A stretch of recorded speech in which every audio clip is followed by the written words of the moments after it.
Hi, I'm Kenny Klaus, and this is State 48 Homeowner. So I am incredibly excited about today's podcast episode because so often as we're talking with people about real estate as an investment strategy, not just the home that we live in, but additional investment properties, people often have a limiting belief that they can't afford to get into it. And that's why I'm excited about today's guest. He is an Iraq war veteran where he earned a Purple Heart serving his country. He's a grade school teacher, and he is qualified to be on the podcast because he is an Arizona homeowner. He just doesn't live here. I've known Chris since he was a junior hire, and I'm excited to talk about his journey as a teacher who built a substantial real estate portfolio. Welcome to State 48 Homeowner, Chris Koning. Thank you. So you are a school teacher, and you are on spring break right now. Yep. And you and your wife have an adorable little girl that didn't sleep through the night last night. So I appreciate you making your time today. But I've been real excited watching you build your portfolio. Some of it here in Arizona, some of it in Oklahoma, but you got started in California. Yes. Back in 2009, October 2009, I purchased my first home in Victorville, California for $125,000. It was right after the crash, I guess, in 2008. So it was prime time to get in. I was on deployment in 2007, 2008, ended up getting injured. Was at Walter Reed for a year, not doing a lot, just recovering, I guess, going to my appointments. I started thinking about, I always had my grandpa that was in real estate, so he taught me a lot. And then I actually met a soldier at Walter Reed, and he told me about Rich Dad, Poor Dad. So I read that book and kind of got in that way.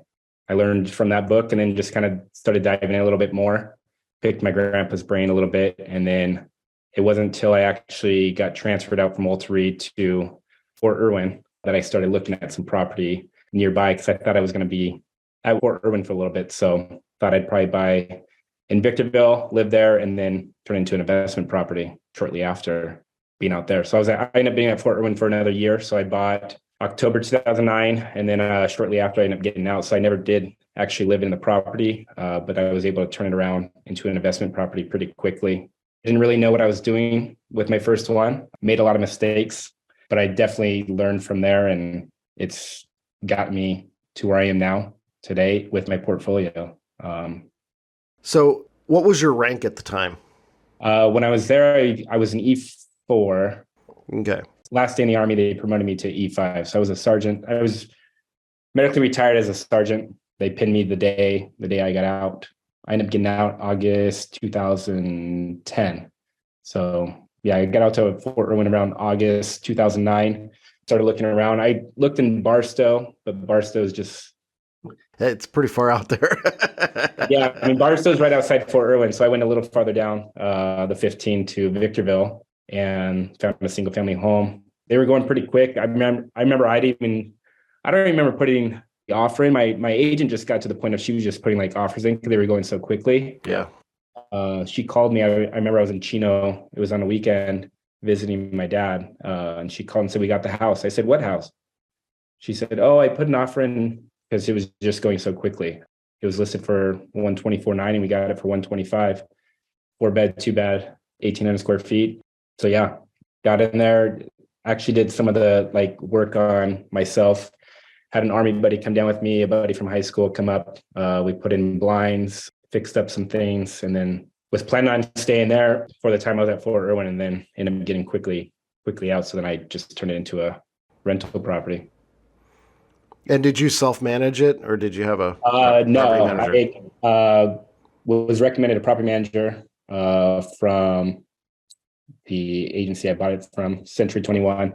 So I got in through that. Luckily, got a really good property manager. I was with him the whole time that I had that property in Victorville. And like I said, I made some mistakes along the way. I didn't know how to run the numbers correctly. The first probably, I'd say 3-4 years, the cash flow is negative, but I was just happy to have a property. Used FHA the first time with 3.5% down. So the initial investment on it was about the 14,000 I had to put in. Mm-hmm. Remember at the time, I mean, I didn't have a lot of wiggle room, and here I was just putting all my chips in. But I had a property, and that's what I was happy about. So I mean, I've learned a lot since 2009 on running the numbers, making sure it works, and I mean, you've helped me a lot along the way too, providing a lot of insight on what to do, what not to do, and really it comes down to just the numbers game, making sure that the numbers work. Because you can like a property and want to get in, but if the numbers don't work, it's not worth it. So you started that was back in 2009, right? Correct. And when did you get your second property? Second property didn't come till 2000. When did we do that? So we started building some equity in the property. Housing market started to change a little bit, so had some equity in the property. So I did a cash out refi in 2000. When did we get Santan? It was probably around 2017. So it was a fair amount of time. Now you were busy in the middle there. You kind of took that GI Bill and went to town with college, right? Yeah. So after I got out of the Army, I moved to Hawaii for a little bit, 6-7 months, just to live life a little bit. Then got back and started school. I was living down in Newport Beach. Started going to school at a local junior college there. Ended up transferring down to San Diego State, and then got my bachelor's degree at San Diego State, and then continued on to the University of San Diego to get my master's and my teaching credential. That was in 2018. I graduated. Yeah. So doing school, and then 2019 is when we bought Cherry Street. So I remember you posted something on Facebook about, I don't know, real estate in Arizona or something. And I reached out to you and said, how's the rental market? And you said, it's really good. So we started talking a little bit. I started talking to a lender that we've used now for pretty much all our refinances and all our purchases too. I think that's one thing good about getting in real estate is finding those people that are on your team, building your team. You've been a great asset, my grandpa, trusting people. So this lender is one guy that we trust. So I reached out to him. We ended up doing a cash out refi on the Victorville house. Bought the house out in Santan in 2019 for, I think it was like 209 is what we bought it for. Checked the numbers. You made sure I checked the numbers on that one, and that one cash flowed right away. And that one's actually done really well for us because about a year, well, even during COVID, 2020, properties started just skyrocketing in Arizona and in California. So I think about a year after, I ended up doing a 1031 exchange on the Victorville house, sold that one for 305, I think is what we got for it.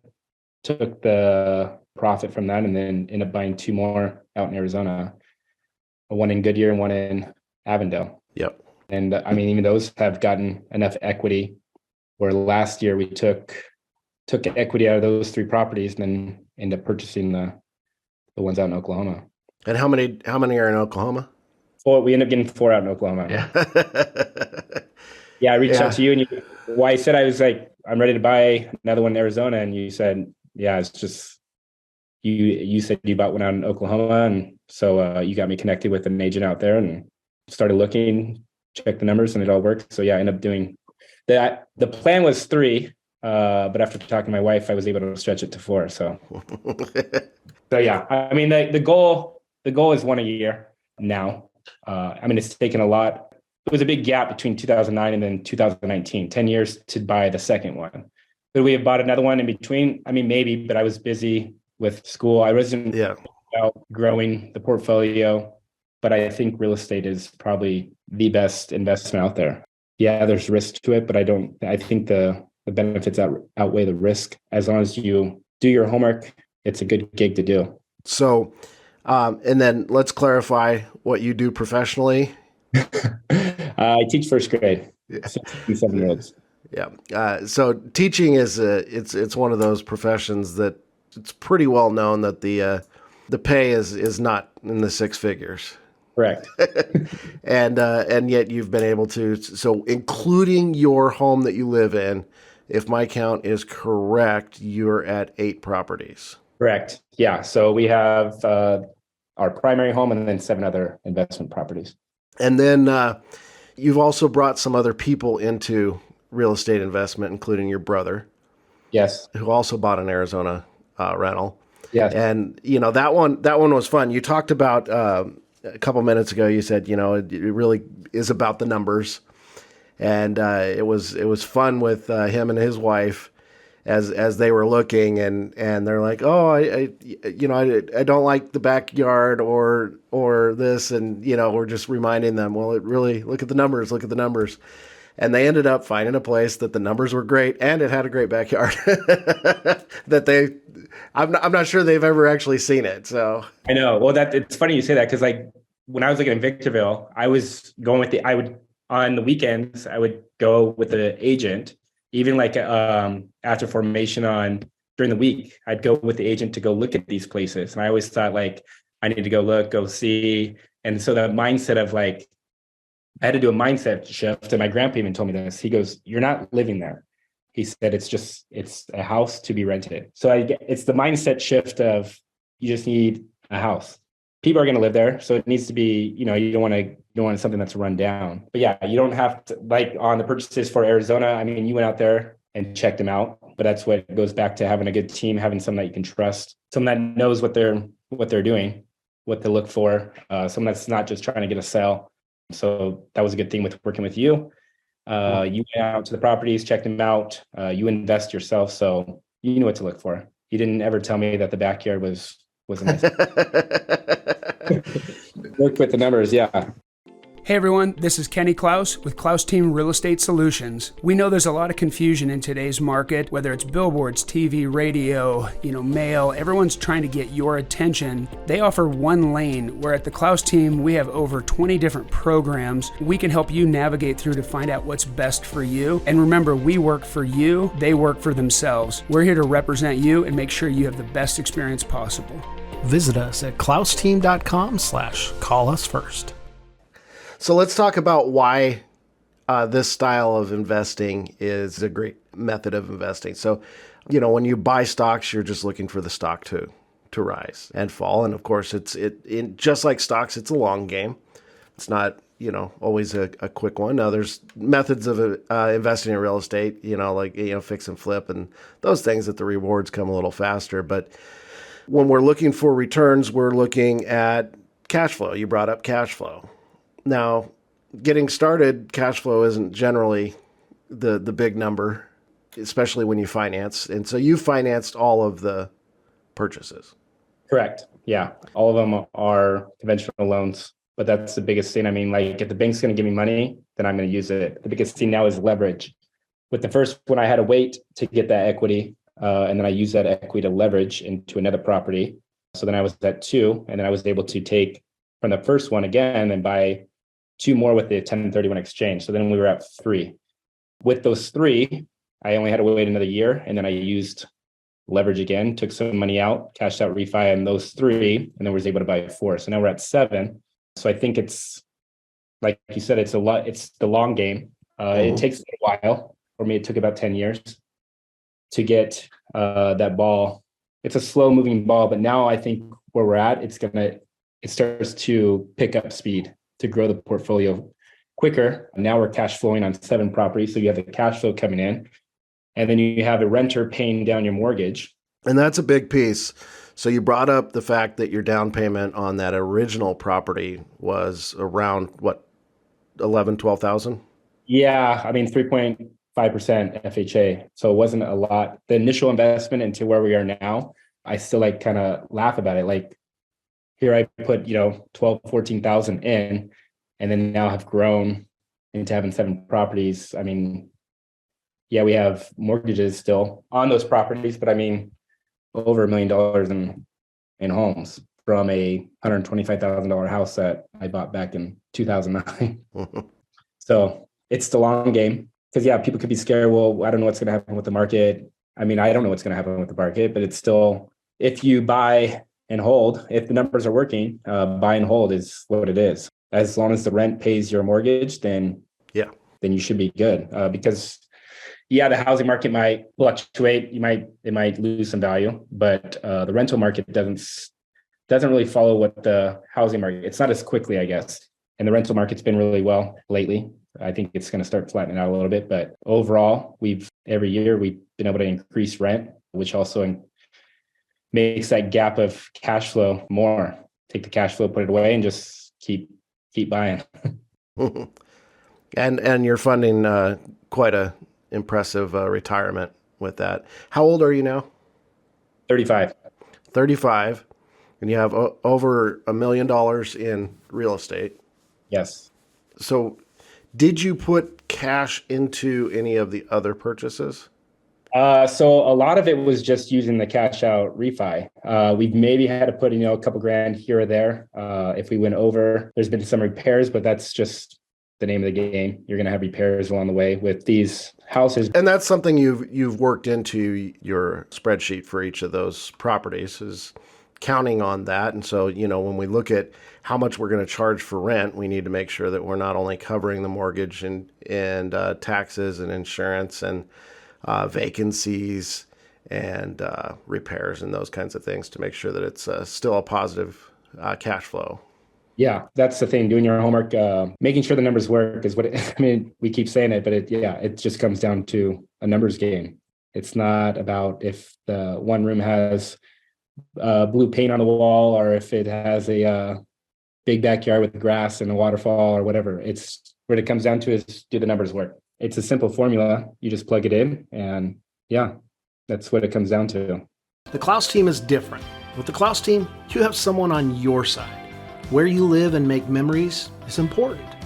We have more unique strategies than anyone else to help you accomplish what matters most to you.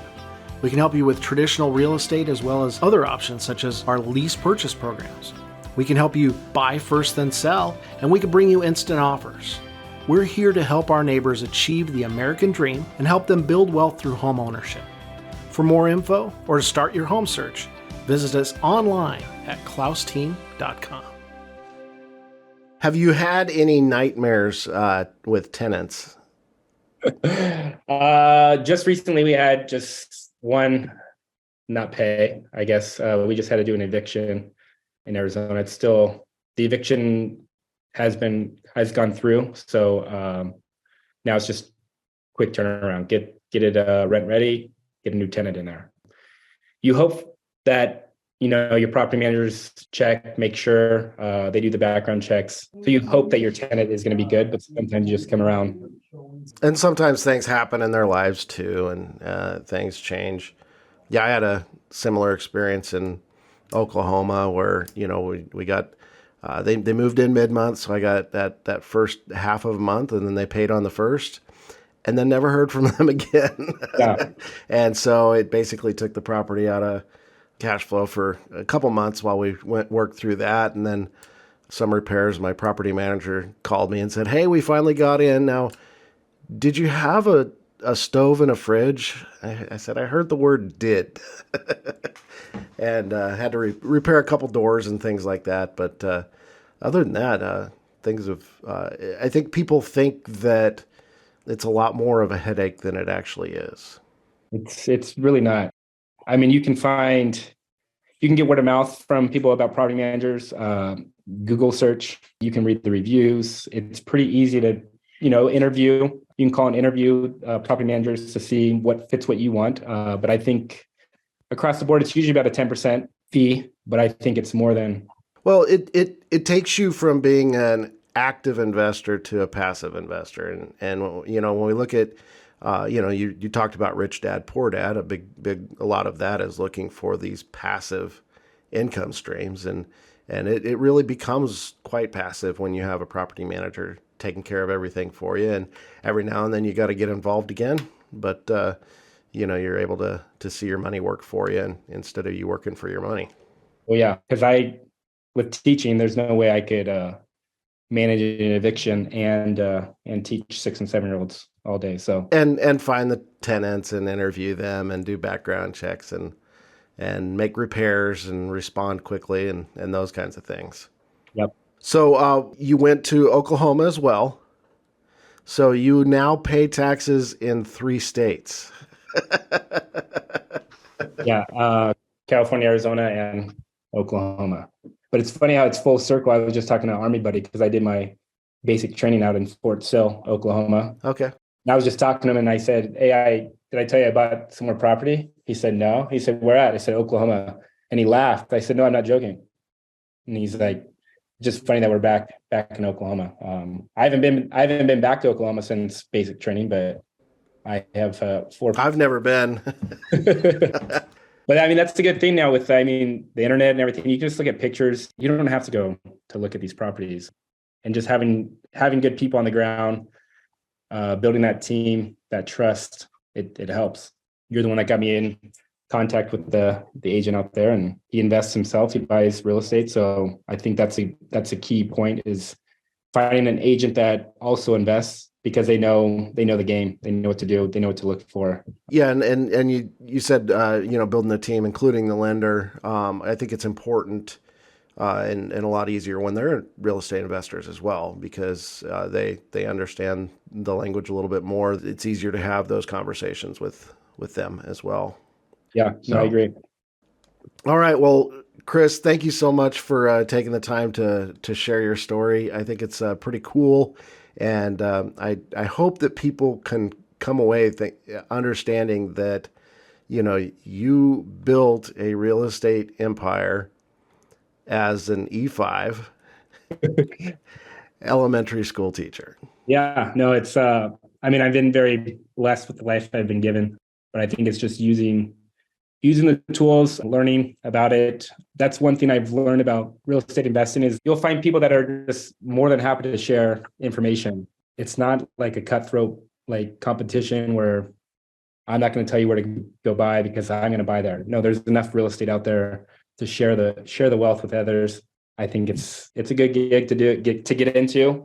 It takes a little while after that first one, but then the dominoes start to fall pretty quickly. Like I said, our goal is one a year. I say our, me and my wife, I think the biggest thing is finding a team too. She's on my team. I don't just buy these on my own. I reach out to her. I just, what do you think of this? What do you think of that? And so she double checks my work too, make sure going in the right direction. And when are you planning to buy your next one?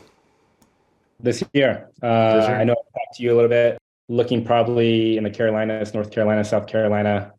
Yeah, it looks like that's just like a quick, I just do quick Zillow searches, look at the home properties, and you can do what rent's going for and kind of just do a quick view of it. I haven't dove all the way into the numbers, but you can kind of get an understanding of what, or if it could work or not. So it doesn't take much. You can there's markets out there to get into, and it's just trying to find them and get in them. Yeah, it's not always working in every market. Sometimes the numbers will look significantly different when you're buying cash versus financing, because you got to work in all those financing costs, and sometimes that throws you out. But it's a great way to acquire real estate, because you are able to just buy the property for the down payment, and that's a big piece of the return, is because you're able to see a cash on cash return.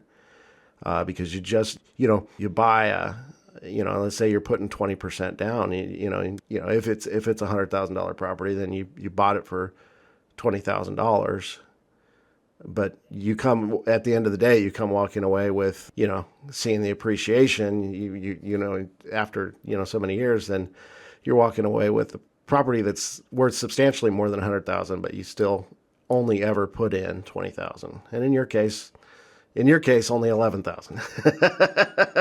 The equity from someone else paying down your mortgage. You're not paying your mortgage. Someone else is paying your mortgage, and you're getting all the benefits from it, tax benefits. Yeah, it's a good gig to get into. That's why I'm going to keep doing it. I'm trying to beat my grandpa. He has 13 properties, so the goal is 14. But I'll probably try to say that. And you brought an excellent point that we'll go out with is, the renters are paying your mortgage for you. And so if anybody out there is still renting, it's one of the realities is you are buying a house. You just don't get to keep it, and people like Chris get to keep it. So,